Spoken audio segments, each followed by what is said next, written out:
Masechet Sota, Daf Mem He, au milieu de la page, au milieu de Hamoud Aleph, on va rattraper le passage manquant. On a fait le début de Mem He Hamoud Aleph, on a fait également la fin de Mem He Hamoud Bet, mais il nous manque le cœur de Mem He, c'est-à-dire le passage qui est au milieu. Alors, on va commencer par la première des grandes lignes. Nimtsa tamun bagal otalui ba'ilan. Nous avions appris le din de la Egla Arufa, la jeune génisse.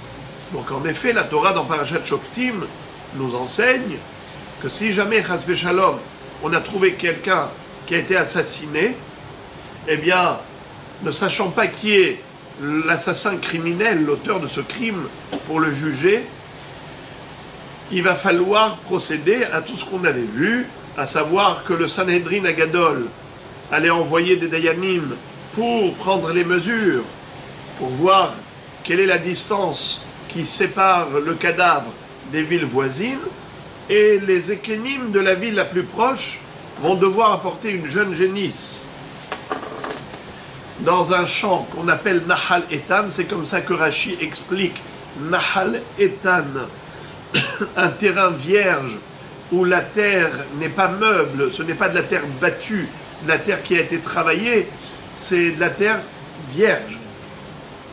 Ce n'est pas un terrain battu. Et pourquoi ? C'est pour montrer que cet homme-là, comme s'il a été vierge, dans le sens où on ne l'a pas laissé produire des fruits, on ne l'a pas laissé faire des mitzvot, on ne l'a pas laissé produire encore dans sa vie beaucoup de choses. C'est pour cela qu'il faut l'amener à cette jeune génisse, au Nahal Etan. Et c'est la raison pour laquelle aussi on va lui rompre la nuque, comme pour dire, comme ce monsieur le pauvre, on lui a rompu le fil de la vie, ainsi cette génisse, plutôt de la même façon qu'on va rompre la nuque de la jeune génisse, ainsi cet homme le pauvre, sa vie a été interrompue et il n'a pas eu la chance de produire davantage. Et ensuite les Ekenim de la ville vont devoir se laver les mains pour déclarer haut et fort, Yadenu lo shafechu et adama ze ve'einenu lo ra'u. Nos mains n'ont pas versé ce sang. Et on verra dans la Mishnah que veut dire on n'a pas versé ce sang. On n'imaginait pas que le Beddin sont des assassins, c'est évident. Mais ça veut dire qu'on n'est même pas responsable indirect. Pas seulement qu'on n'est pas directement coupable de ce crime, mais même indirectement, on n'est pas tenu responsable, car ce n'est pas à cause de nous qu'il a été assassiné. Comment est-ce que, à cause du Beddin, il aurait pu être assassiné ? Eh bien, si on ne lui a pas fourni le nécessaire, à savoir à boire et à manger, et lui assurer un accompagnement. Comme on verra dans Rashi, c'est extraordinaire, c'est que d'abord, il fallait lui donner de la nourriture, car sinon, ce monsieur, peut-être qu'il a dû attaquer des voyageurs pour leur arracher leur sandwich, pour leur voler à manger, parce qu'ils n'avaient pas de quoi manger. Or, si il attaque les gens, eh bien les gens vont l'attaquer pour se défendre, et ils vont le tuer. Donc ce qui fait que finalement, qui est responsable de sa mort ? Indirectement, c'est le Beddin. Parce que s'ils avaient subvenu à ses besoins, ils lui avaient fourni le nécessaire, il n'aurait pas eu besoin de piller les gens pour manger. Il n'aurait pas été tué. Et également, la notion d'accompagnement. L'opetarmou, blo mezonot ou blo levaya. Quoi, ça veut dire quoi ? Qu'il faut l'accompagner jusqu'où ? Jusqu'à chez lui. Si maintenant tous les voyageurs, tous les passants de la ville, il faut les accompagner jusqu'à chez eux, alors on passe notre vie à voyager. En fait, Rachid dit qu'il aurait fallu se soucier de son accompagnement, c'est-à-dire lui dire quels sont les horaires du train, quels sont, c'est-à-dire les moments où il va y avoir des caravanes de voyageurs en groupe, car lorsqu'une personne voyage en solitaire, elle s'expose à des dangers dans les déserts et ainsi de suite, alors que s'il voyage en groupe, l'entraide et la solidarité, mais on se protège mutuellement. Donc on ne s'est pas soucié qu'il soit accompagné. Voilà ce qu'il a mis en danger, il s'est fait assassiner parce qu'il a voyagé tout seul. Alors le Beth Din doivent se laver les mains, n'est-ce pas, se laver les mains et dire Yadenu lo shafru et adamazé et ainenu lo raou. Venikaper lahem adam. Et c'est là que, en effet, ils seront déchargés de cette responsabilité de l'effusion de ce sang innocent. Ça, c'est de manière générale. Mais le détail que nous a enseigné la Mishnah, c'est que ce halal, ki matse halal ba'adama, si le cadavre a été trouvé dans la terre, qu'est-ce que ça veut dire dans la terre? C'est sur la terre. Et la Mishnah nous a dit justement que s'il était sous la terre, eh bien, il n'y a pas ce protocole. Il n'y a pas la nécessité d'aller chercher une jeune génisse pour toute cette procédure. Ou encore, s'il était pendu, il n'y avait pas d'obligation d'apporter une jeune génisse. Ou encore, s'il était Tzaf al-Gaber Maïm, il flottait sur l'eau, son cadavre, non plus. Il n'y a pas ce devoir. Donc ça veut dire que c'est légiféré, il y a une législation. C'est dans ces conditions qu'il faut apporter la règle aroufa, et dans d'autres conditions, pas tour, il n'y a pas besoin d'apporter la règle aroufa. Alors maintenant, la Gemara va déduire que notre Mishnah n'est pas en accord avec Rabbi Yehuda dans une baraïta qui parle de Shicheha. Alors on va expliquer. Lima matnitin, Rabbi Yehudaï, excusez-moi, le contraire. La Gemara suppose que notre Mishnah ne peut aller que d'après Rabbi Yehuda et pas selon Hachamim. De quel Rabbi Yehuda s'agit-il et de quel Hachamim s'agit-il?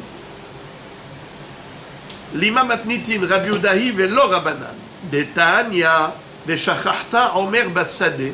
Prat le Talmud divrei Rabbi Yehuda v'Hachamim omrim basade les rabot et Talmud. Qu'est-ce que ça veut dire? Dans le pasuk à propos du Omer basade. Vous connaissez le din de Leket Shikha et Pea. Lorsqu'on moissonne, on doit laisser pour les pauvres un coin du champ non moissonné. Ça s'appelle Pea. Également Leket. C'est les gerbes de blé qui tombent pendant la moisson. S'il y en a une ou deux, il faut les laisser aux pauvres. S'il y en a trois qui sont tombés en même temps, alors là, on a le droit de les ramasser. Parce que ça devient important comme quantité. Mais si c'est juste une ou deux gerbes, on laisse aux pauvres. Également, Shireha. C'est quoi Shireha? La Shireha, c'est si on a oublié un fagot de blé ou d'orge, de céréales, il faut abandonner cela aux pauvres. Maintenant, la question se pose, quel est le din si le fagot qu'on a oublié, cette Shireha, était ensevelie, elle était recouverte, elle n'était pas dévoilée, pas découverte.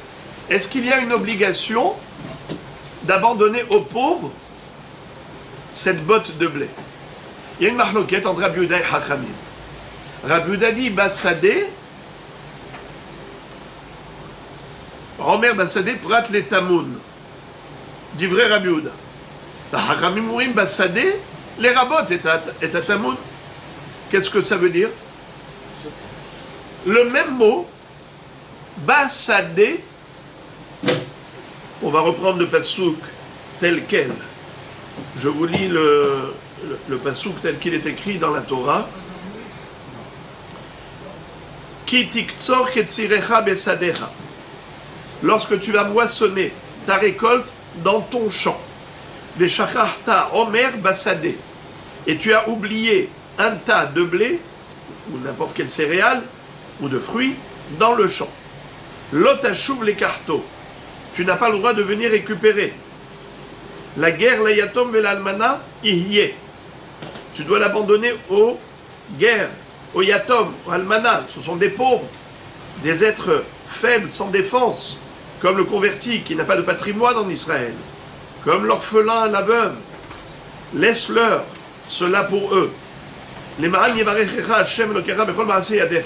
Sache que si tu laisses ça aux pauvres, eh bien tu mériteras une bénédiction d'Akadosh Baruch Hu. Au contraire, Tu ne seras pas perdant, tu auras la bracha.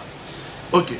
Alors maintenant, le mot Bassadé, Veshachachta, Omer Bassadé. Que veut dire Bassadé? Figurez-vous qu'il y a une mahloket entre Rabbi Yehuda et Chachamim par rapport à ce mot, dans le champ, Bassadé. Rabbi Yehuda dit Prat letamoun. Ça veut dire qu'il faut que ce soit découvert dans le champ.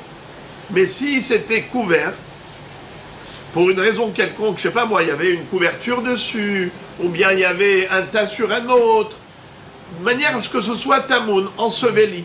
C'est pas découvert. Dans ce cas-là, il n'y a pas la mitzvah de shirha. Tu as le droit de récupérer cette botte, te dit Rabbi Yehuda. Hachamim disent le contraire. Bassadé, les rabotes est à tamoun. Les shachachta omer bassadé, ça veut dire pas seulement quand c'est dévoilé, mais même lorsque c'est couvert et enseveli. Il y a une couverture sur la botte de blé, eh bien dans ce cas-là, est-ce qu'on a le devoir de revenir chercher, oui ou non? Selon Hachamim, bien sûr, il n'y a pas de différence entre couvert ou découvert. Selon Rabbi Yehuda, c'est toute la différence. Bassadé, Davka découvert. Mais si c'est couvert, c'est enseveli, il n'y a pas la mitzvah de shirha, d'abandonner au pauvre. Tu peux récupérer. Alors maintenant, quand on parle de Egla Arufa, la jeune génisse, cette mitzvah nous dit, la Mishnah, d'apporter une jeune génisse à laquelle on va rompre la nuque, parce qu'on ne sait pas qui est l'auteur du crime, de cet assassin, de cette personne assassinée, dont le cadavre, on l'a retrouvé comme ça à Ba'adama, Ki matse halal Ba'adama, Asher Hashem Lokecha Noten Lecha, l'Erishta, Ba'adama. C'est quoi Ba'adama? Ça dépend. Est-ce que c'est dans la terre ou sur la terre? Bravo. Donc la Gemara veut faire un parallèle. La même ahloket qu'on retrouve à propos de Bassadé, concernant la shirha, a priori, elle devrait s'appliquer également par rapport au mot Ba'adama. Est-ce que c'est ala Adama ou mitahat Adama? Découvert, recouvert. De quoi on parle? Alors la Mishnah qui nous a dit Davka Galouy Velotamoun, seulement si le cadavre est dévoilé et pas un cadavre recouvert, Patamoun, donc ça va d'après qui? D'après Rabbi Yehuda, celui qui a dit à propos du Homer, où il est écrit Bassadé, il a dit Prat letamoun. Alors là aussi, certainement, il dirait Ba'adama, Prat letamoun, c'est la supposition de la Gemara. La réponse, Amaram, Afilu temar abanan, hacha, mi'inyaneh dikra, hatam, mi'inyaneh dikra.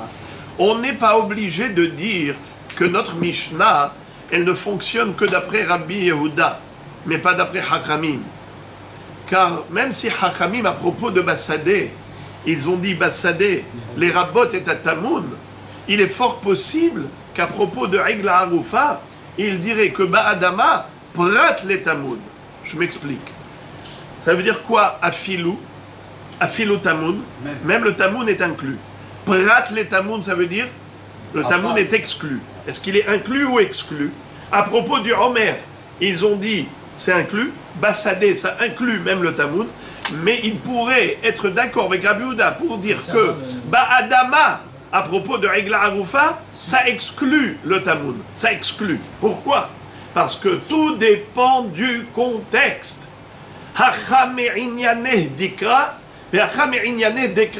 Tout dépend du contexte. Lis le passouk et tu vas comprendre tout seul qu'il n'y a aucun rapport entre le Homer et Egla Arufa. Pourquoi? Regardez.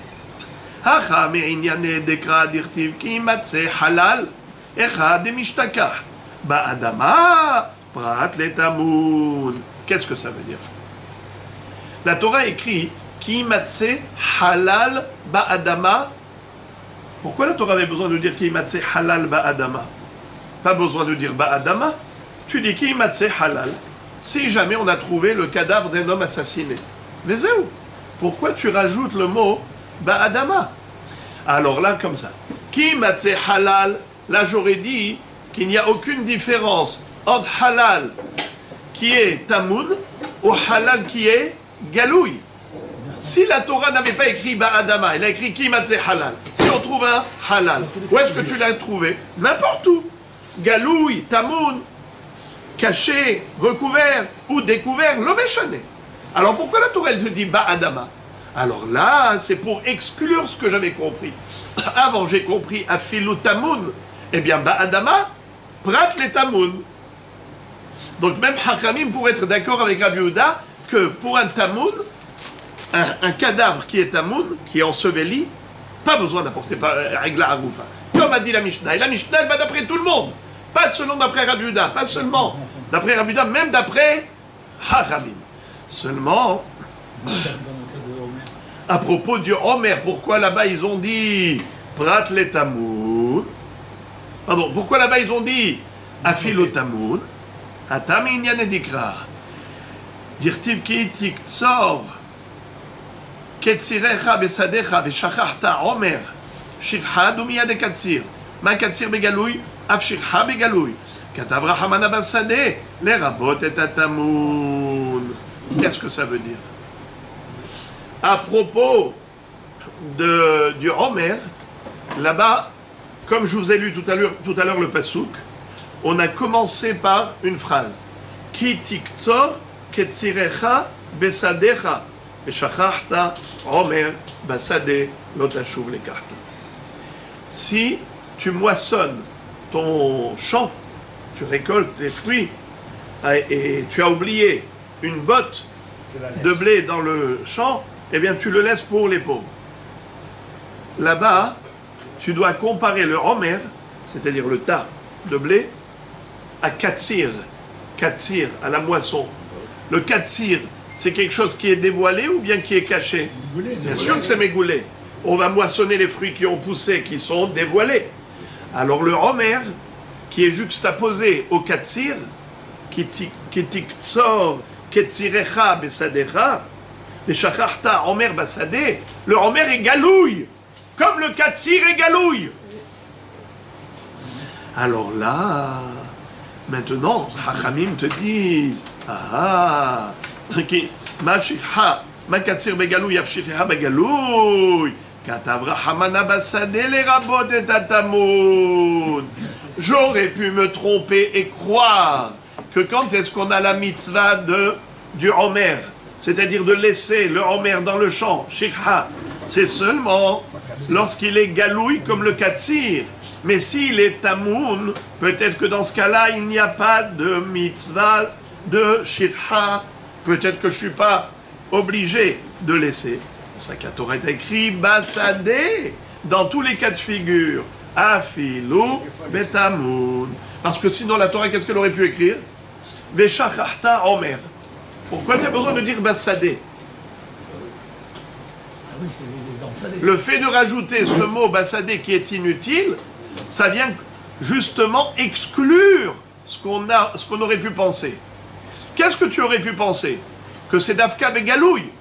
Parce que le Homer, c'est par rapport au Katsir. Le Katsir est galouille, alors le Homer aussi est galouille. Mais s'il est Tamoun, alors peut-être que je ne suis pas obligé de le laisser. Pour ça que la Torah est écrit Basadé, un mot en plus, pour te dire non, fais-le Tamoun. Pourquoi? Sinon la Torah, elle te rajoute un mot de trop. C'est forcément pour inclure quelque chose que je n'aurais pas su. J'aurais pu croire que Dafka, galouille, Velo Tamoun. Pour ça qu'elle a écrit Basadé, pour te dire Afilo Tamoun. Donc, c'est très joli. Comment la Gemara conclut en disant non, non, non, cette mahloket de Rabbi Yehuda et Hachamim, c'est seulement à propos du Homer. Mais à propos de Regla Aroufa, il n'y a pas de mahloket. Tout le monde est d'accord que si le cadavre était Tamoun, il n'y a pas besoin de ramener la Regla Aroufa. Alors la Gemara pose la question, elle dit les Rabbi Yehuda Nami, Tipokle, Mishirha, Dumia de Katsir. Alors je ne comprends pas comment se fait-il que Rabbi Yehuda, à propos du Homer, il nous a dit que Dafka, que le Dafka s'il est galouille, mais pas quand il est Tamoun. C'est-à-dire un Homer qui est Tamoun, eh bien, il est patour. Le Shacharta Homer Basadé, prat les Tamoun. Il n'y a pas la mitzvah de laisser aux pauvres le Tamoun. Question, pourquoi Rabbi Yehuda a dit ça? Normalement, Tipoklemi shirha, Doumia des Katsir, il aurait dû comparer le, comment il s'appelle, le Homer au Katsir. Comme ça c'est galouille, ça aussi c'est galouille. Et donc quand la Torah te dit Bassadé, ça vient nous rajouter Tamoun, comme on dit le Hakamim. Pourquoi Rabbi Yehuda il contredit les Hakamim? Ce que disent les Hakamim c'est absolument logique. L'Agmara répond, Enachinami, tu as posé une bonne question et tu as raison. Ve'ela Bassadé la Mali, Mib'ele, les Rabot, Shirhat Kama. C'est-à-dire que ta question, elle est forte, mais seulement Rabbi Yehuda, regarde qu'est-ce qu'il a fait avec les deux éléments. Il y a un premier élément, c'est comparaison Homer Katsir. Katsir c'est galouille, Homer aussi galouille. Mais si c'est Tamoun, si c'est Tamoun, pas tout. On n'a pas besoin de laisser aux pauvres, tu peux récupérer. Maintenant, pourquoi Hachamim ont dit Afilu Tamoun? Parce qu'il y avait un mot de trop, lequel? Bassadé. Rabbi Yehuda dit, le Bassadé, il n'est pas en trop. Il est, je vais te dire pourquoi. Bassadé la Mali, Mib'ele les Rabot Shirhat Kama. C'est quoi Shirhat Kama? Quelqu'un qui a oublié de moissonner. Ça veut dire il a moissonné. Il a même laissé un coin pour les pauvres et tout. Et puis après il vient, il dit mais oh là là, j'ai oublié de moissonner ici. Encore toute cette partie, je l'ai oublié. Rabotaï, qu'est-ce qu'on fait avec ça? C'est galouille. C'est galouille. Alors on laisse aux pauvres ou pas? On laisse. Bravo. Shirhat Kama.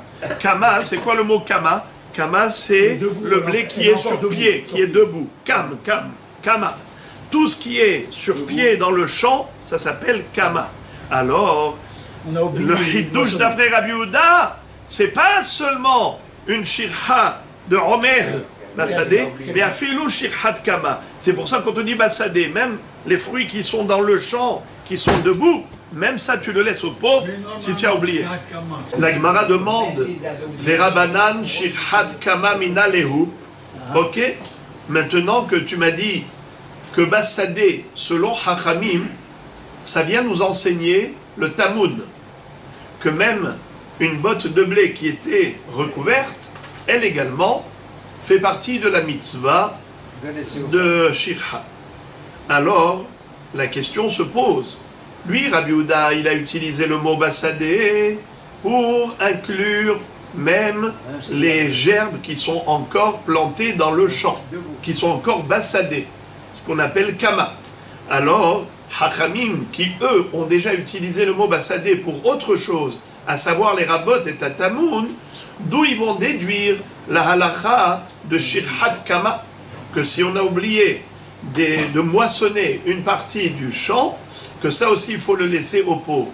D'où les Hachamim le déduisent. Alors ils ont une très belle réponse. Nafka lehu ikitiktzor ketzirecha besadecha veshachachta. Qu'est-ce que ça veut dire? Je vous lis le passouk, vous ne l'avez pas sous les yeux, c'est pour ça que c'est difficile pour vous. Mais vous l'avez? Alors regardez à gauche. Kitiktzor ketzircha besadecha veshachachta omer basade. Le mot besadecha veshachachta. Comme si la Torah te dit besadecha veshachachta. Tu as oublié de moissonner une partie de ton champ. Donc le mot shirha, il se rapporte à sadecha. Donc de là, Hachamim déduisent que même Shirhat Kama, ça fait partie de la mitzvah de Shirha. Alors la Gemara dit, Rabbi Yehuda, Mib'ele, Lechde Rabbi Abaou, Amar Rabbi Azar, Amar Rabbi Abaou, Amar Rabbi Azar, Prat, les Shetzafu, Omarin, les Torsade Havero. Qu'est-ce que Rabbi Yehuda va faire avec le mot Besadecha? Car on a deux mots dans le pasouk. Il y a Bassadé et Besadecha. Je vous relis le pasouk, comme ça vous entendez où s'écrit Besadecha et où s'écrit Bassadé. Ki tiktzor ketzirecha Besadecha Beshachachta Omer Bassadé. Alors, le mot Besadecha, à quoi il sert pour Rabbi Yehuda? puisque lui, il a déjà déduit du mot Bassadé, Shirhat Kama, Besadecha, à quoi il sert? Il vient nous enseigner un Hiddush Nifla. Imaginons que le vent a transporté la Shirha qui était dans mon champ et il l'a emmené dans le champ du voisin. Ça veut dire que le vent était très fort et il a envoyé mon blé dans le champ du voisin.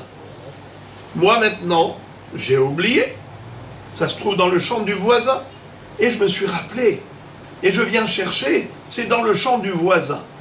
Est-ce que j'ai le droit de récupérer? Réponse oui. Comment ça se fait? Car la Torah a dit, toute la mitzvah de Shirha, c'est que Besadecha, velo Besade shel Haverecha, lo Besade shel Acherim. Alors la Gemara dit, des Rabbanan, mi Besade. Non, pas du gamin, et le vent, il va dépasser. Et Hachamim, donc qui ont déduit du mot Besade, c'est pour le Tamoun. Besadecha, c'est pour te dire Shirhat Kama. Alors d'où ils apprennent la halakha que Shirhat Ahirim, Besade shel Ahirim, on n'est pas tour. C'est-à-dire, si le Homer, c'est-à-dire le tas de blé, Homer c'est un tas. Le Homer, il se trouve chez le voisin, d'où Hachamim déduisent qu'en effet, il est pas tour de laisser ça aux pauvres, il peut le récupérer, parce que c'est écrit Besadecha. Alors ils prennent le mot Besadecha, ils le divisent en deux. Il y a le Besadé et il y a le Cha. Besadé, c'est Kama. Et le Cha, Sadecha, Velo Besadé shel Acherim. Mais Rabbi Yehuda, Besadé, Besadecha lo mashma'le. Mais Rabbi Yehuda, lui, il ne fait pas deux drachot avec le même mot. Il ne dit pas qu'on aurait pu écrire Basadé, alors le Chaf Sophite est en plus. Il dit non, c'est tout à fait normal qu'on écrive Ki Tiktsor Ketzirecha Besadecha. Très bien. Maintenant, la Gemara pose la question suivante. Ba'e Rabbi Yirmiyah, Tsafou Omarim, les torsadeu, Mahu, Avir Sadeh Kesadeh Dami, Olav Kesadeh Dami. C'est-à-dire, imaginons qu'il y a eu une tempête. Le tas de blé s'est envolé, mais il n'a pas atterri, il n'a pas parachuté chez le voisin. Il a parachuté sur une colonne, sur un rocher, dans mon champ. Il n'est pas parti dans le champ du voisin, mais maintenant il ne se trouve plus posé, Bassadé. Il est sur un rocher. En hauteur. En hauteur. Est-ce que le avir, est-ce que l'espace de mon champ, c'est comme le sol de mon champ? Ou bien on va dire non, il est déconnecté du champ, donc il n'est plus Besadecha. Tu n'as pas l'obligation de laisser cela aux pauvres. Tu peux récupérer. Ça ne s'appelle pas Shirha. Parce que le Homer, il n'est plus Besadecha. Il est en l'air. Alors maintenant, je répète. S'il est sur le sol de ton champ, tu dois le laisser aux pauvres. Si le vent l'a emporté chez le voisin, tu n'es pas obligé de le laisser aux pauvres. Tu peux le récupérer. Maintenant, la question se pose, si le vent, il a envolé, mais il a fait parachuter sur un rocher dans ton champ, est-ce que c'est considéré comme sur le sol de ton champ, ou bien c'est considéré comme chez le voisin? Ça, c'est la question qu'a posée Rabbi Yirmiyah. Vous savez que Rabbi Yirmiyah, toutes ces questions, c'est de ce genre. Il te pose des questions toujours, comme dans l'histoire du pigeon, où le pigeon, quand il est dans les 50 coudées, à côté du pigeonnier, à qui il appartient? Il appartient au propriétaire du pigeonnier. S'il est en dehors de 50 coudées, c'est qu'il n'appartient pas à ce pigeonnier. Rabbi Yirmiyah a demandé, et s'il a une patte dans les 50 coudées et une patte en dehors de 50 coudées, alors ils ont pris Rabbi Yirmiyah, ils l'ont fait sortir du Beth Midrash. Ils ont dit, ça suffit de nous poser des questions pareilles. Bon, là la même chose. Il dit, ni il se trouve chez le voisin, ni dans son champ mamash. Il est entre les deux. Alors quel est le din dans ce cas? Hayav au patour de Homer, de Shifra. Amar les Rav Kahana, les Rav Papi. Rav Kahana dit à Rav Papi, Vamrela Rav Kahana, les Rav Zévid. Certains disent qu'il a dit à Rav Zévid. Tufshotle de Rabbi Abaou, Amar Rabbi Lazar, de Amar, Prat, les Shetsafou, Romarin, les Torsa de Havero. Les Havero in, les Torsa de Oulon. Il lui dit, mais la réponse elle est facile, puisque quand Rabbi Abaou avait enseigné sur Hiddush au nom de Rabbi Lazar, il avait dit, c'est seulement Besadecha, Prat, les Shetsafou, Bisde Acherim, les Torsade Havero. Tu vois bien qu'il a exclu le Homer qui se trouve dans le champ du voisin. Mashma, que s'il n'est pas dans le champ du voisin, il est dans son champ, même s'il est surélevé, eh bien il faut le laisser aux pauvres. C'est très simple. Parce que sinon, au lieu de dire Sadeh Havero, il aurait dit même dans son champ, s'il est surélevé. Alors il lui dit non. Sliha, sliha. Tu crois que ça c'est une bonne déduction? Il n'est pas sur le sol. Il lui dit non. Ul ta'mir, les Torsade Havero. Tsafouin monachin lo, vehaba'inan besadecha veleka, et là les torsade havero, vehafilu monachin, vehaideka amar tsafou, de lo mishkahatla, il a betsafou. Il lui dit, d'après toi, si tu dis qu'il faut faire cette déduction, que Dafka les torsade havero, regarde comment Rabbi Lazar il s'est exprimé. Il a employé un verbe, tsafou, romarin, letor, sade, havero. N'est-ce pas? Qu'est-ce que ça veut dire, tsafou, romarin, letor, sade, havero? Le mot tsafou, est-ce que quelqu'un connaît la traduction du mot tsaf? Flotter. Bravo. Comment on dit une bouée? Une bouée pour aller à la plage. Matsof, tsaf, un élément flottant qui te fait flotter. Tout ce qui flotte, ça s'appelle tsaf, alpene hamaim. Nachon?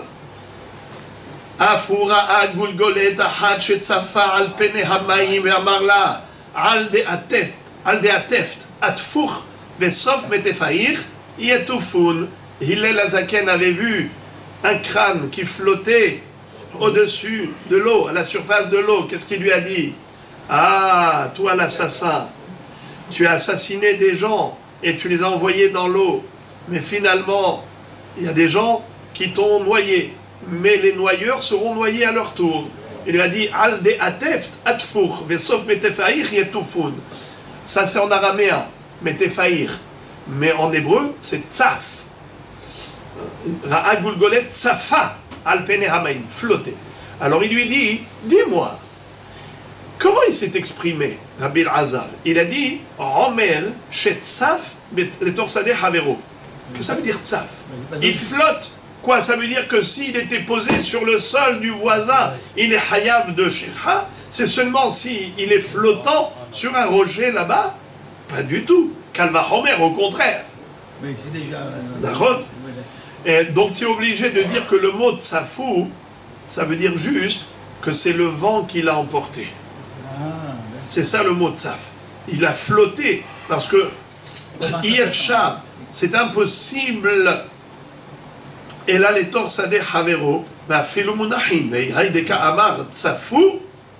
Le mot tsafou, ça ne veut pas dire flottant, ça veut dire envolé. De l'homme eshkahatla il a betsafou. Tashma, Omer shehzik bo, leolicho la'ir, veinicho al gabe havero, ushracho, atachton shirha, ve'alion eno shirha. Rabbi Shimon ben Yehuda Omer mishum Rabbi Shimon, shnehem enam shirha, atachton mipnei shehu tamun, ve'alion mipnei shehu tsaf. Alors là, les amis, commencez à vous régaler. Regardez-moi ça. On a deux bottes de blé, l'une sur l'autre. Qu'est-ce qu'on avait dit, Rabotai? Quel est le din dans le cas où le Homer, il est tamoun? Alors, il y a le Mahloket. Qu'est-ce que dit Rabbi Yehuda? Rabbi Yehuda, il est Prat le Tamoun. Bravo. Rabbi Yehuda avait dit que le Homer, quand il est recouvert, Il y en a deux. alors on n'est pas tour de Shechad. On peut le récupérer. Maintenant, quel est le din si on a un Homer sur l'autre? Ben, il y en a une qui est Tsafoun. Alors, il y en a un qui est Tamoun, il y en a un qui est Tsaf. Alors maintenant, est-ce qu'il faut donner aux pauvres? Il faut laisser aux pauvres ces deux Homarim?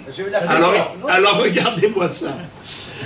Homer Shechzik Bolé Olicho La'ir. Quelqu'un qui a pris un Homer, il voulait l'amener chez lui, à la maison, en ville. Et après, il a posé sur l'autre Homer, sur l'autre tas de blé, et il a oublié. Celui qui est en bas, ça s'appelle Shekha. Bien qu'il soit Tamoun, il faut le donner aux pauvres. Bien qu'il soit Tamoun, ça va d'après qui? D'après Haramim. Mais l'autre, Rabbi Shimon ben Yehuda, au nom de Rabbi Shimon, qui pense comme Rabbi Yehuda, très bien, Shnehem enam Shekha. Il lui dit, aucun tas, aucune botte, ni la botte d'en dessous, ni la botte du dessus, on doit laisser aux pauvres. On peut les récupérer. Pourquoi? Celui d'en dessous, c'est parce qu'il est recouvert. Tamoun, qu'est-ce qu'a dit Rabbi Yehuda? Et même Rabbi Shimon, il pense comme lui. Tamoun, on n'est pas hayav de laisser aux pauvres. Et celui du dessus, on n'est pas hayav. Pourquoi? Parce qu'il est tsaf. Parce qu'il est en hauteur, il n'est pas sur le... Il n'est pas Bessadera, il n'est pas sur le sol. Les deux sont tourim. Alors la Gemara dit comme ça. Ad kan la peligé et la batachton. Aval ba'elion, du vrai akolla ba'ishirha. C'est-à-dire que tu vois que toute la mahloket n'est que par rapport à celui du dessus. Mais celui d'en dessous, excusez-moi. Celui d'en dessous. Mais celui du dessus, Aval ba'elion, du vrai hakol, lo ba'ishirha. Qu'est-ce qu'a dit Tanakama? Atarton shirha, ba'elion eno shirha. Pourquoi? Parce qu'il est saf. Et qu'est-ce qu'a dit Rabbi Shimon? Aucun n'est shirha. Ni celui d'en dessous, ni celui du dessus. Donc tout le monde est d'accord que celui du dessus, ça ne s'appelle pas shirha. Pourquoi? Parce qu'il est saf. Nahon? Parce qu'il est flottant. Donc voilà la réponse à ta question. La Gemara dit ce n'est pas une preuve. Pourquoi? Là-bas c'est spécial. Tu veux savoir pourquoi il n'est pas hayav de shifha, il n'est pas obligé de l'abandonner? C'est parce qu'il a déjà pris dans sa main. Et comme il a pris dans sa main, alors dans ce cas-là, il n'est pas obligé de le laisser aux pauvres. Je m'explique. Qu'est-ce que c'est shifha? Shifha, c'est quelque chose. On a fait des tas. La ronde, ça s'appelle Romarim, Romer. On a fait des tas. Et il a oublié. Mais si je l'ai pris et après je l'ai posé et je l'ai oublié, ça s'appelle pas le shifha. Pourquoi? Parce qu'au début, je l'ai déjà pris dans mes mains. Mouvan, étant donné qu'il a pris, alors ça ne s'appelle plus shifha, car il a déjà pris. Alors il lui dit, il lui dit alors pourquoi on a besoin de parler d'un cas un peu spécial, atypique, qu'il a posé ce tas au-dessus de l'autre. Qu'est-ce que tu as besoin de au-dessus? Même s'il était posé sur le sol, étant donné qu'il a déjà pris dans ses mains, et après il a reposé, ça s'appelle plus shifha. Alors pourquoi tu as dit un sur l'autre? Il lui a dit, mais tu as raison. Il lui a dit, tu veux savoir pourquoi on a parlé de un sur l'autre? C'est pas pour celui d'en haut. Parce que celui d'en haut, pourquoi il n'est pas tour? Parce qu'il a déjà pris dans sa main. Et c'est que pour celui d'en bas. Pour dire que celui d'en bas, d'après Rabbi Shimon, il n'est pas tour parce qu'il est Tamoun. Et l'autre, Tanakama, dit qu'il est Hayav même s'il est Tamoun. Donc le Hiddouch, il n'est pas pour le Elyon. Le Hiddouch, il est pour le Tahton.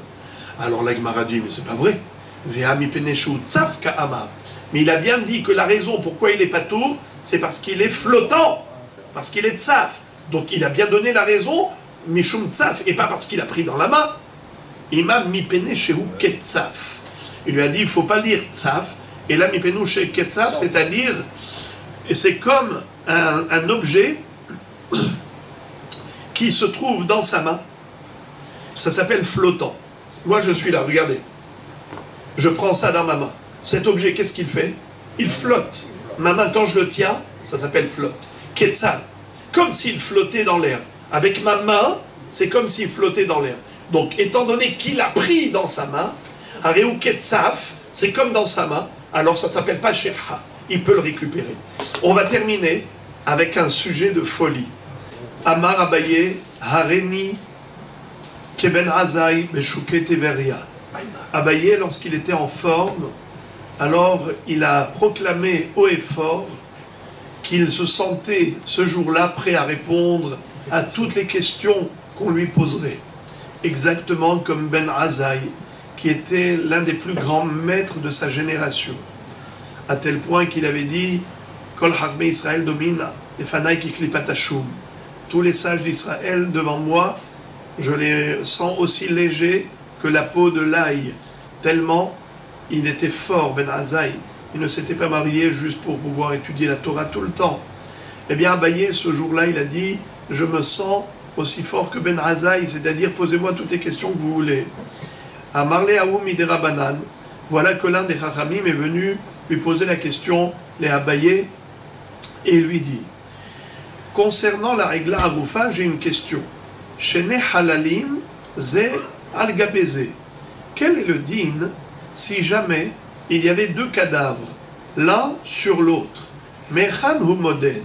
Quand on a dit qu'il fallait mesurer toutes les villes voisines du cadavre pour savoir laquelle était la plus proche, afin que les ékénimes de cette ville apportent une régla pour faire la harifa de la régla, une jeune génisse à laquelle on allait rompre la nuque. Alors la question se pose, min bemino havetamun ou min bemino lo havetzaf ou merelion ou moded. C'est-à-dire, nous avons appris deux yesodot. Le yesod de tzaf et le yesod de tamun. Vous vous rappelez, dans la Mishnah, on a appris premièrement que si jamais le cadavre était retrouvé flottant sur l'eau, ou bien perché sur un arbre, il n'était pas posé à même le sol, eh bien, dans ce cas-là, il n'y avait pas le din de Regla Agoufa. Ce protocole n'avait pas lieu d'être. Également, s'il était tamoun, s'il était recouvert, avec une couverture, ou avec gal shelavanim, un monticule de pierre, eh bien, on n'allait pas procéder à tout ce qu'on allait faire comme opération de Regla Agoufa. Il n'y avait pas ce din. Voilà ce qu'on avait appris. Donc il y a deux choses qui peuvent faire que il n'y aura pas de Regla Agoufa, soit parce que le cadavre est tamoun, soit parce que le cadavre est tzaf. Alors la question que lui a posée ce Hacham à Abaye, il lui a dit, quel serait le din s'il y avait deux cadavres qui étaient superposés, l'un sur l'autre, mais ils étaient un peu décalés l'un de l'autre, c'est-à-dire un sur l'autre, mais un peu en décalé. Alors, à partir de quel cadavre faut-il mesurer la distance entre le cadavre et les villes voisines? Le cadavre supérieur ou le cadavre inférieur, ou aucun des deux, ou à partir des deux? Dans la Gemara, on ne parle pas de à partir des deux. Le dernier que je vous ai dit, c'est Rashi qui rajoute, qui dit que c'est évident que la Gemara aurait pu dire ça aussi. Alors, quelle serait la raison pour laquelle on dirait qu'aucun des deux? Eh bien, tout simplement, c'est parce que celui qui est en haut, il est tzaf. Celui qui est en dessous, il est tamoun. Eh bien, voilà des raisons de dispense. Puisqu'on a dit dans la Mishnah que si le cadavre est recouvert, il n'y a pas de procédure, eh bien voilà, il est recouvert, car le cadavre du dessus, il recouvre celui du dessous. Donc celui du dessous, Vada, il n'est pas concerné. Celui du dessus, non plus. Pourquoi? Parce qu'il n'est pas posé sur le sol. Dans le passouk, il est écrit Ba'adama, mais celui-là, il est posé sur un autre corps. Il n'est pas à ras du sol. Ça, c'est la raison pour dire qu'il n'y aura pas du tout de médida, de mesure, ni par rapport à celui d'en dessous, ni par rapport à celui du dessus. Mais pourquoi dirait-on que oui, il faudrait mesurer par rapport à celui du dessus? Pourquoi? Parce qu'on peut dire, celui d'en dessous, non. Pourquoi?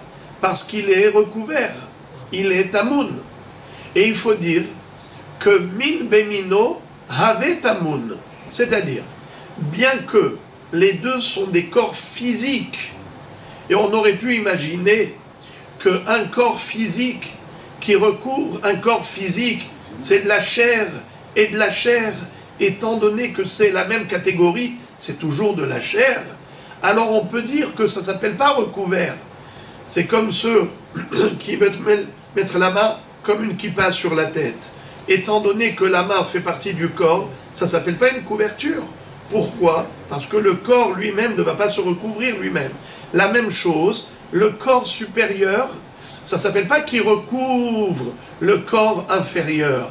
Car un corps ne peut pas ensevelir un autre corps. C'est comme, puisque c'est min bemino, c'est la même espèce, ça ne s'appelle pas une couverture. Ce n'est pas un corps étranger. C'est comme la même chose. C'est comme si c'était un seul corps. Donc il n'est pas tamoun. Mais celui du dessus, pourquoi oui, il serait considéré comme non tsaf. Non tsaf, a priori il est tsaf. Mais par rapport au din de tsaf, on peut dire que min bemino lo have tsaf. Min bemino have tamoun. Pour dire qu'il est tamoun, oui, il est tamoun. Et donc on ne peut pas considérer que celui d'en dessous déclenche la médida, car il est recouvert par un corps au-dessus, un corps étranger, on va l'appeler comme ça. Mais concernant le din de tsaf, alors min bemino lo have tsaf. Étant donné que ce qu'il y a en dessous, le corps inférieur par rapport au corps supérieur, ça s'appelle min bemino, c'est la même espèce. Donc c'est comme si le corps supérieur, il était posé sur le sol. Car le corps inférieur ne fait pas hefsek. Il ne fait pas écran entre le corps supérieur et le sol. C'est comme s'il était posé sur le sol. Car ce qu'il y a en dessous, c'est de la chair. Alors la chair, elle ne fait pas écran. Donc c'est comme s'il était posé sur le sol. Donc on peut mesurer à partir du corps supérieur. Parce que min bemino lo have tsaf. Ça ne s'appelle pas qu'il est tsaf, qu'il n'est pas flottant. Donc en effet, on peut mesurer à partir du corps supérieur. Mais on ne peut pas mesurer à partir du corps inférieur, car on peut dire que min bemino have tamoun. Pour le din de tamoun, ça s'appelle recouvert. Mais pour le din de tsaf, c'est min bemino lo have tsaf. Ou on peut dire juste l'inverse. Juste l'inverse. Par rapport à la couverture, min bemino, ce n'est pas une couverture. Car c'est un corps sur un corps. Donc ça reste toujours la même espèce. Donc comme celui d'en dessous, il n'était pas recouvert. Comme s'il était découvert, parce que qu'est-ce qui le recouvre? De la chair, mais lui aussi c'est de la chair. Alors, min bemino, lo have tamoun, donc il est galouille. Alors on peut mesurer à partir de celui d'en dessous. Mais celui du dessus, il est tsaf, parce qu'on pourrait dire que afilu min bemino have tsaf. Ça, si on raisonne à l'envers, qu'on va dire que min bemino lo have tamoun, mais min bemino have tsaf. Ou bien on peut dire que rien n'est vrai. On va dire que le min bemino, alors il est ni tamoun et ni tsaf. Alors, on devrait mesurer, comme dit Rashi, à partir de celui d'en dessous et aussi à partir de celui du dessus. Puisqu'ils sont en décalé, eh bien il faut voir laquelle ville est la plus proche de celui d'en dessous, laquelle ville est la plus proche de celui de dessus. Donc on a 4 hypothèses. C'est quoi les 4 hypothèses? Soit pas du tout. Pourquoi? Parce que celui d'en dessous, il est tamoun, celui du dessus, il est tsaf, donc 0 médida, aucune régla agoufa. Ou bien on va dire le contraire, 2 régla agoufa, une pour celui d'en dessous, une pour celui du dessus. Pourquoi? Parce que celui d'en dessous, il n'est pas tamoun. Pourquoi il n'est pas tamoun? Parce que min bemino lo avait tamoun. Ce qui le recouvre, c'est un corps physique. Lui aussi, c'est un corps physique. C'est la même chose. Ça ne s'appelle pas un corps étranger. Il n'est pas recouvert. Et celui du dessus aussi, il ne s'appelle pas tsaf. Il n'est pas flottant. Car ce qui le fait flotter, c'est un corps comme lui-même. C'est comme si c'était un seul corps qui était posé au sol. Donc les deux méritent une médida pour le corps supérieur et une médida par rapport au corps inférieur, voir quelle est la ville proche de l'un et de l'autre, et on devrait apporter deux règles là. Ou bien, on va dire, soit un côté, soit une hypothèse, soit l'autre. C'est-à-dire, soit on peut dire que par rapport à Tamoun, celui d'en dessous, il s'appelle Tamoun, parce que Afilum min bemino have Tamoun. Mais par rapport à Tsaf, min bemino lo have Tsaf. Et on peut dire aussi le contraire, que min bemino lo have Tamoun, mais min bemino have Tsaf. Et dans ce cas-là, s'il est Tsaf, alors il n'y a pas de médida par rapport à un corps qui est Tsaf. Il n'y a pas de médida par rapport à un corps qui est Tamoun. Alors on peut dire soit que par rapport à Tamoun, min bemino lo have Tamoun, soit on dit que min bemino have Tamoun. Par rapport à Tsaf, soit on dit min bemino lo have Tsaf, soit on dit que min bemino have Tsaf. Voilà ce que ça nous donne, un chassé croisé avec 4 résultats possibles. Alors maintenant, c'est la question qu'a posée ce Hacham à Abaye. Il lui a dit aujourd'hui, tu es en forme, tu es prêt à répondre à toutes les questions. Quelle est la réponse que tu me donnerais à cette question? Alors il lui dit, Tanituha. Mais la réponse, elle est facile. Vous avez appris, je tourne la page. Omer, Shehzikbo, Leholicho Laïr, Vinicho al-Gabe Havero, Ushraho, Hatahton, Shirha, Ve'aelion, Eno Shirha. Rabbi Shimon ben Yehuda Omer Mishum Rabbi Shimon, Shenehem Enam Shirha. Atahton mipene shehu tamoun, ve'aelion mipene shehu tsaf. Et il lui a dit, vous avez une braïta claire, nette et précise, qui nous cite une mahloket entre Tanakama et Rabbi Shimon. Tanakama nous dit, si quelqu'un a pris une botte de blé de son champ pour la ramener chez lui à la maison, et finalement il a déposé sur une autre botte de blé, et il a oublié les deux, et voilà qu'une fois qu'il est rentré chez lui, il dit « Ah là là, j'ai oublié !» Normalement, une botte de blé qui est oubliée, une ou deux, il faut les laisser dans le champ, pour les pauvres. Mais à condition que ce soit shirha, il ne faut pas que ce soit tamoun. Et il ne faut pas que ce soit tsaf, a priori. Regardez. Il lui dit « Omer sherzikbo »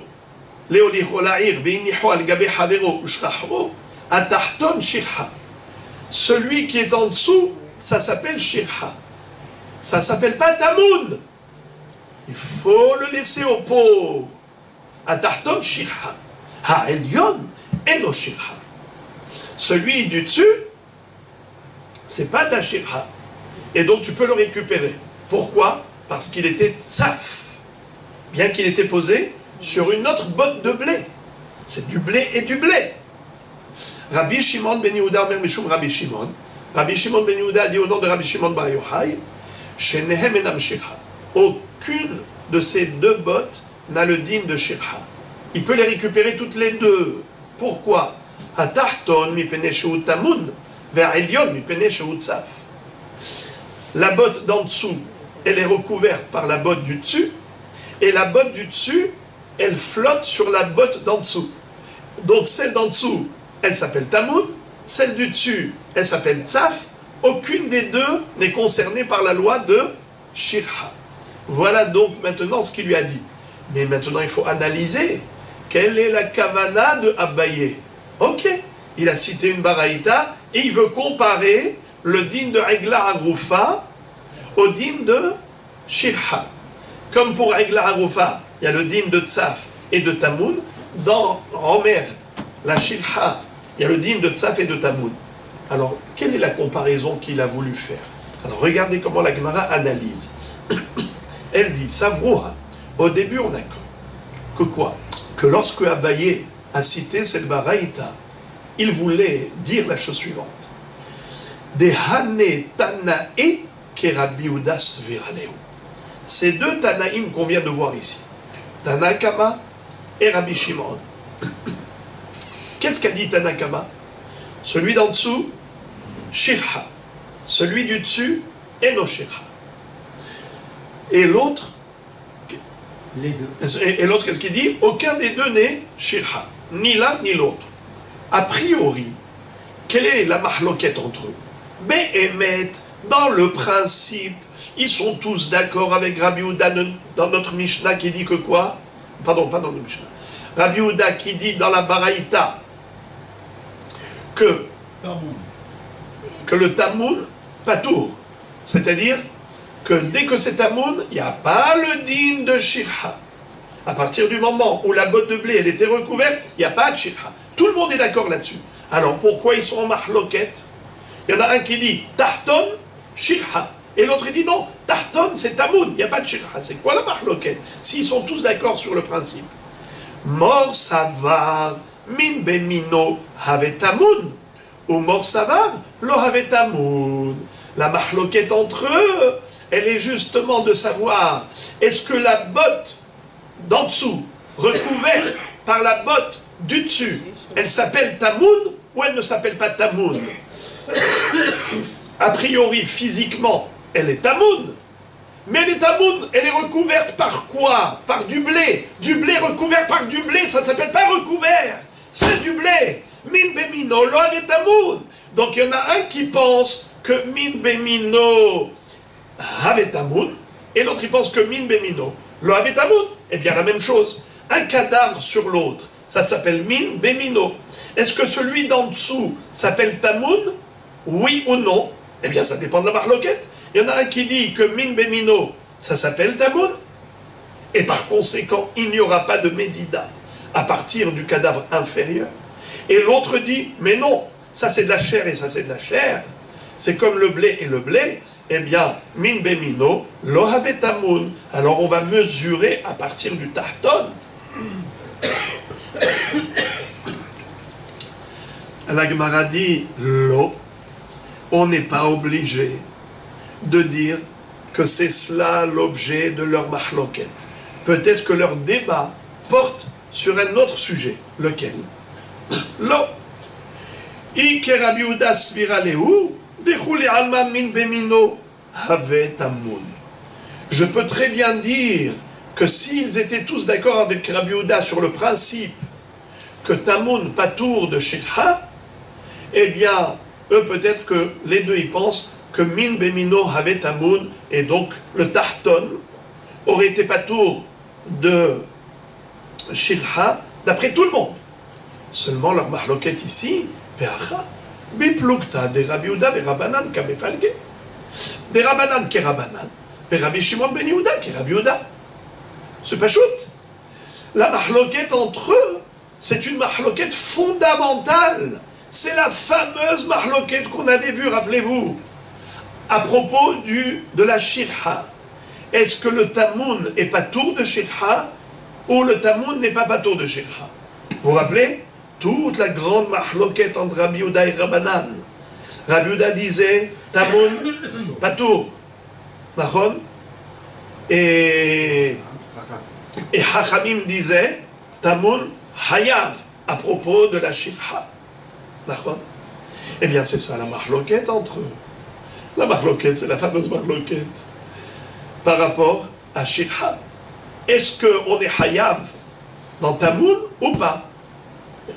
C'est pas une question est-ce que Min Bemino have Tamoun ou Min Bemino l'avait Tamoun. Peut-être que d'après tout le monde, Min Bemino avait Tamoun. Mais ici, c'est la mahloquette entre Rabbi Yehuda et Hachamim. Rabbi Yehuda dit Tamoun patour, et Hachamim disent Tamoun hayav. Donc voilà, c'est ce qui fait la mahloquette. Pas à cause de Bilbil. Voilà pourquoi le Tanakama disait Tahton hayav, parce que même si c'est Tamoun hayav, et Rabbi Yehuda, Rabbi Shimon ben Yehuda, il pense comme Rabbi Yehuda qui dit Tamoun. Patour. Voilà pourquoi il a dit Patour. Donc on n'a aucune preuve pour l'histoire des deux Niftarim. Alors il lui dit, dans ce cas-là, je ne comprends pas. Si leur discussion ne porte pas sur l'histoire du min bémino, quand c'est la même espèce, lorsque c'est de la chair et de la chair, du blé et du blé, pourquoi est-ce qu'ils ont parlé d'une botte de blé recouverte par une autre botte de blé? Ils auraient dû parler de quoi? Ils auraient dû parler d'un tamoun classique. Une botte de blé qui est recouverte de pierre ou de sable. Un tamoun classique. Pourquoi une botte sur une botte? On voit que leur discussion, c'est min bémino. C'est pas une discussion fondamentale. Est-ce qu'on n'est pas tour pour tamoun ou on est hayab? Parce que si c'était cela leur débat, ils auraient parlé d'un tamoun classique et pas d'un tamoun atypique. La Gemara dit, Enachinami, tu as raison. On aurait dû parler, en effet, de cailloux, de sable qui recouvrent la botte de blé, pour parler d'un vrai tamoun classique. Pourquoi on a parlé d'un tamoun atypique, d'une botte de blé qui a recouvert une botte de blé?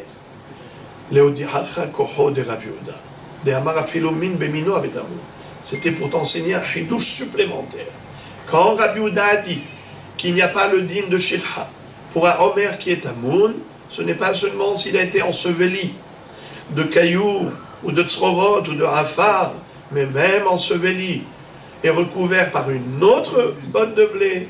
Malgré tout, ça s'appelle tamoun, et il n'est pas tour de la mitzvah de Shirha selon Rabbi Yehuda.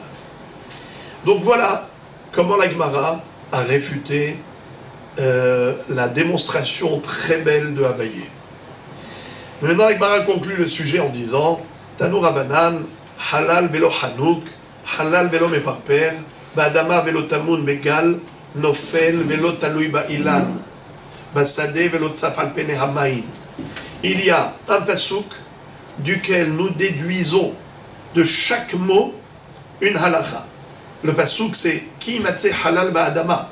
Si on retrouve un cadavre d'un homme tué, assassiné, ba'adama asher Hashem lokera noten lecha, dans la terre que Dieu t'a donné, les rishta comme héritage, nofel basade, qui est tombé dans le champ, l'onodar mi'ikaou, et on ne sait pas qui est l'auteur du crime. Alors, Vehaya, Ira, Kerova et la halal, et ainsi de suite. Mais regardez chaque mot. Halal, velo hanouk.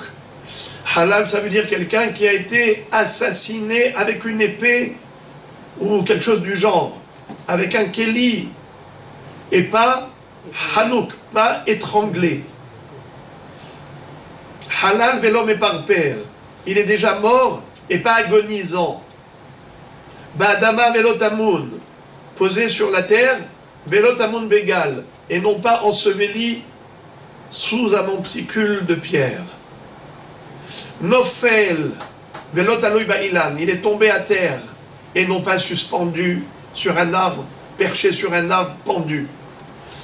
Bassadé, velotsav al pene amaim, il était dans le champ, et non pas flottant sur l'eau. Dans tous les cas qu'on vient de citer, il n'y a pas le din de Regla Arufa. Il faut répondre aux critères de la Torah. Davka halal et pas hanouk, halal et pas meparper, ba'adama velotamoun, nofel velotaloui, tsaf velo alpene amain. Pardon, basade velotsaf alpene amain. Ok. Rabbi Elazar n'est pas d'accord. Rabbi Elazar il dit ma pitom. Rabbi Elazar omer bechulan. Imaya halal orfin. Selon Rabbi Elazar, dans tous les cas de figure, que ce soit un haroug qu'on a trouvé mourant, ou qu'on a trouvé enseveli, ou pendu sur un arbre, ou bien flottant sur l'eau, imaya halal orfin. La seule chose pour laquelle il est d'accord, c'est que s'il a été étranglé, il n'a pas été tué avec un keli, avec une arme, avec un poignard ou avec n'importe quel keli barzel, dans ce cas-là, en effet, il n'y a pas le din de Regla Arufa. Mais sinon, il y a toujours le din de Regla Arufa, Mikol Makom. Il n'y a que Hanouk qui n'entraîne pas la procédure de Regla Arufa. Tania, Amar Rabbi Yossi bar Yehuda, Moulo le Rabbi Elazar, Iatamode, Shimaya Hanouk, Mutal Bashpash, En Orfin. Ils lui ont dit, mais donc tu es d'accord que si on a trouvé son corps jeté dans une déchetterie, parce qu'il a été étranglé et non pas tué avec un kéli, tu es d'accord qu'il n'y a pas de règle à Haroufa? Pourquoi? D'où tu as sorti ça? Alma halal velo hanouk. Tu as fait la dracha du pasouk en disant que le mot halal, la Torah elle a été très précise, c'est pour exclure le hanouk. Davka s'il est mort avec un kéli, avec une arme. Alors dans ce cas-là, il faut faire la dracha surtout. Hachanami ba adama velo tamun. Nofel velo talui beilan. Basade velo tsafan pene hamayim.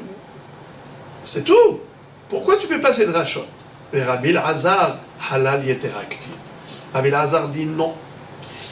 Même le halal duquel j'ai fait la dracha, de halal velo hanouk, c'est parce qu'il y avait un mot en plus. Le mot halal a été réécrit plusieurs fois dans la Torah. Comme il y avait un halal de trop, alors j'ai fait la dracha halal velo hanouk. Mais les autres mots, ils ne sont pas inutiles. La Torah avait besoin d'écrire tous ces mots pour comprendre le contexte. Tu ne peux pas faire une dracha à partir d'un pshat. Quand tu as un mot de trop, tu fais une dracha. Mais quand tu n'as rien de trop, pourquoi tu vas dire que ce passou qui vient faire allusion à ceci, à cela? Non. Nimtsa, Samour la Sephar, la Mishnah nous avait dit que si le cadavre a été trouvé devant la frontière d'Israël, ou bien devant une ville comme Gaza, ou à Sderot par exemple, Hasve Shalom, une ville qui est proche des Goïm, ou bien, ça s'appelle la frontière, ou bien, ici même à Yerushalayim, à côté des quartiers arabes, des villes arabes. Eh bien, si on a trouvé le cadavre là-bas, il n'y a pas le din de Aigla Haroufa. Pourquoi? De quel pasouk on l'apprend? Dirtiv ki matse, prat le matsouy. C'est-à-dire, Davka, si on l'a trouvé comme par hasard, on s'y attendait pas du tout. Mais malheureusement, quand on est à proximité de ces endroits où ces gens qui habitent là-bas sont tellement hostiles aux Juifs et qui sont capables de tuer sans scrupule, cruellement, sans aucune raison, juste par cruauté, eh bien, ça ne s'appelle pas kimatse. C'est matsui, c'est quelque chose qui est malheureusement récurrent, mais il y a une autre explication. Il y a ceux qui disent prat le mamtsi atzmo. Celui qui a été là-bas, quelque part, il est un peu responsable. Ça veut dire qu'il a été vers le danger. Au lieu de fuir le danger, il s'est mis lui-même exposé au danger. Donc, ki matse halal ba'adama velo mamtsi atzmo. Donc, s'il est proche d'une ville frontalière des Goïm, ou bien proche carrément d'une ville dont la majorité sont des Goïm, quelque part, ce n'est pas étonnant qu'il soit tué par ces gens aussi cruels. Donc, il n'y a pas la procédure, le protocole de Aigla Haroufa n'aura pas lieu. La Mishnah nous a dit également, si la ville la plus proche, il n'y a pas de Beddin là-bas, c'est dans les villes voisines. Quand on dit on mesure la distance entre le cadavre et les villes voisines, tout autour, c'est uniquement des villes où il y a un Beddin. Une ville où il n'y a pas un Beddin de 23 Dayanim, ça ne rentre pas dans le jeu. Mais le problème, c'est que la Mishnah, d'abord, premièrement, pourquoi est-ce qu'on a besoin d'un Beddin? Debaïna zikne ha'ir veleka. Parce que la Torah nous dit que qui est-ce qui va apporter la jeune génisse? Zikne ha'ir, les Dayanim. Or, il n'y a pas de Beddin, il n'y a pas de Dayanim dans cette ville. Voilà pourquoi elle ne rentre pas dans le cadre de la Médida, de la mesure. On mesure que par rapport à des villes voisines dans lesquelles il y a un Beddin. Parce que c'est écrit Zikne ha'ir, Belakrou zikne ha'ir. Mais le problème, c'est que la Mishnah s'est répétée. Il y a une redondance qui paraît inutile. C'est un pléonasme. On dit d'Afka les chez Prat les chez Babeddin, ve'en modedin et là les chez Babeddin. Blanc bonnet, bonnet blanc. Pourquoi tu te répètes? Alors c'est très beau la réponse. La Gemara dit Pshita, Kevan detana le'ir shen ba bedin, ana yadana de en modedin, et là, le'ir sheyesh ba bedin. Quand tu m'as dit que les villes où il n'y a pas de beddin sont dispensées de Egla Harufa, donc j'ai compris que seules les villes où il y a un beddin sont concernées par Egla Harufa. Tu n'as pas besoin de le répéter. Réponse. Hakamash ma'alat. Minayin she'im nimtza samuch la'ir shen ba beddin shemanichim otah. Ou modedin le'ir she'esh ba beddin, Talmud lomar, ve'lakhu ziknei ha'ir ahi Eglat baka. Mikol makom. Qu'est-ce que ça veut dire? On aurait pu faire erreur. On aurait pu croire, si parmi les villes voisines, il y en a une seule où il n'y a pas de beddin, alors ça y est, on fait rien. Il n'y aura pas le protocole, il n'y aura pas de procédure de Egla Harufa. On aurait pu penser que l'opération Egla Harufa, c'est que dans la mesure où toutes les villes autour, il y a un beddin. Si on a une où il n'y a pas de beddin, finish. Eh bien, c'est faux. C'est pour ça que la Mishnah s'est répétée pour dire, si on a une où il n'y a pas de beddin, elle ne rentre pas dans le jeu, elle est exclue de la prise de mesure. On ne va pas mesurer la distance entre le cadavre et les villes voisines, mais on va sauter au-delà de cette ville. C'est-à-dire, elle ne va pas être prise en considération, mais on va aller vers les autres villes voisines où il y a un beddin. C'est pour ça que la Mishnah s'est répétée. Il n'y a pas un mot de trop, même dans les paroles de nos Chachamim, à plus forte raison dans les paroles de la Torah. Alors, vous posez une question concernant les deux corps superposés. Vous dites, mais quand même, ils ont les habits. Puisqu'ils ont les habits, alors ça s'appelle un corps étranger. Alors, regardez ce que je pense à ce propos. Les habits ne sont pas considérés comme un corps étranger à part entière, c'est considéré comme annexé au corps, annexé à la chair. Quelle est la preuve? Shabbat, on n'a pas le droit de sortir Shabbat en portant sur soi un corps étranger. Est-ce qu'on a le droit de sortir avec ses habits? Normalement, on ne devrait pas sortir avec ses habits. Pourquoi? Puisque la Torah nous interdit de transporter un objet. Eh bien, comment tu sors avec tes habits? La réponse, c'est que les habits ne sont pas considérés comme un corps étranger. C'est annexé au corps, car ça vient servir le corps. Automatiquement, ça s'appelle le corps lui-même. Donc la personne, quand elle sort, même son vêtement fait partie intégrante de son être. Il ne porte pas quelque chose d'autre que son corps. C'est son corps. Parce que tout ce qui sert le corps égale corps. Donc c'est pas un corps étranger. Donc on peut dire la même chose. Même si les deux morts, les deux cadavres superposés sont vêtus, malgré tout, ça ne s'appelle pas tamoun, si on disait que min bemino lo have tamoun. Mais en plus de cela, si on voulait répondre plus facilement, c'est dire qu'ils sont nus, tout simplement. Et dans ce cas-là, c'est beaucoup plus simple. Et Rachid, c'est bien là, j'ai une question. Ça veut dire qu'on n'a pas le droit de faire la bracha. Et par contre, s'il y a le vêtement, on pourrait. Nahon, alors comment ça se fait? Pourtant, on a le droit. Mais en fait, ça j'ai voulu. C'est pas mal. Ça j'ai voulu vous parler de l'Ilchot Shabbat. Parce que l'Ilchot Shabbat, on parle vraiment du statut du Beged. Mais l'histoire de se couvrir la tête, c'est que par respect pour Akadosh Baruch Hu. C'est-à-dire, c'est un ignan de Kasser Rechar qui écrit des TV et Mata d'Ishmaïa Allah. Quand tu recouvres ta tête, tu montres que tu as la crainte de Dieu.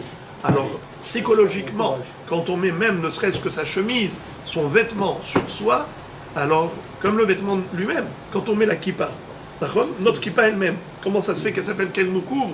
Mais on l'a mis pour nous couvrir, alors il est annexé au corps. Alors comment la kippa elle nous couvre? C'est que pour la psychologie de la sensation de crainte d'Hachem, de ressentir qu'on a quelque chose au-dessus de nous. Ça c'est dans le ressenti. Mais dans l'absolu, tout ce qui est là pour servir le corps fait partie du corps.